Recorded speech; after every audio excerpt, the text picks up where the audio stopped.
ఏమైనా ఊపిరి పీల్చుకున్నారా? రోజు ఊపిరి పీల్చుకుంటా, ప్రతి సెకండ్ ఊపిరి అట్లా కాదు. ఊపిరి కవిత అరెస్ట్ కాగానే ఒక బీజేపీ ఎంపీ అభ్యర్థిగా కొంత రిలాక్స్ అయినట్టు, ఊపిరి పీల్చుకున్నట్టు ఈ ఎన్నికలకి ఎమ్మెల్యే ఎలక్షన్స్ లో అదే అంశం ప్రధానంగా పనిచేసింది కదా. ఈ ఎన్నికలకి కవిత అరెస్ట్ కి సంబంధం లేదు, ఈ ఎన్నికలకి భారతీయ జనతా పార్టీకి సంబంధం లేదు. ఎన్నికలే, చట్టం తన పని తాను చేసుకుపోతుంది. కవిత తప్పు చేసిందా లేదా అనే దాని మీద చర్చ పెట్టకుండా, కవిత తప్పు చేసిందా లేదా, 100 కోట్లు పట్టుకుందా లేదా, లిక్కర్ దందా చేసిందా లేదా, దాని మీద చర్చ పెట్టకుండా బీజేపీ ఎందుకు అరెస్ట్ చేసిండు, బీజేపీ ఎందుకు అరెస్ట్ చేస్తాడు, ఈడీ అరెస్ట్ చేసింది, వారు తప్పు చేసిండ్రని ఆధారాలు దొరికిన తర్వాత మాత్రమే చట్టం తన పని తాను చేస్తుంది. మీరు అరెస్ట్ చేసిరని నేను అంటలేను. ఇప్పుడు మేము ప్రచారంలో మేము వింటాం మీలాంటి వాళ్ళ మాటలు.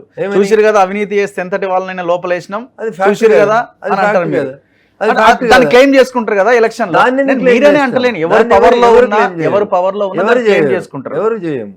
అసలు ఇన్ఫాక్ట్ మేము కవిత అరెస్ట్ మీద మాట్లాడొద్దు అని అనుకున్నాం, కానీ మీరే ఊకే నన్ను ప్రొవోక్ చేసి మాట్లాడి. సరే ఇప్పుడు ఆమె ఏ దందా చేయలేదు, సారా దందా అంటుంది. ఇప్పుడు చెప్పండి, ఇప్పుడు బీజేపీ అవతారం ఎత్తండి.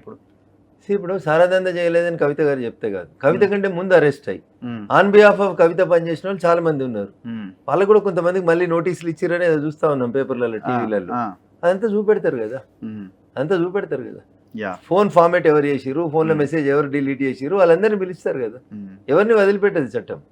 ఇంకొక అంశము, చాలా ఇష్యూస్ ఉన్నాయి, మీకు టైం అయినా కూడా సరే కొద్దిసేపు ఆఫీస్ దాకా వచ్చినారు కాబట్టి కూర్చోబెడతాం మేము.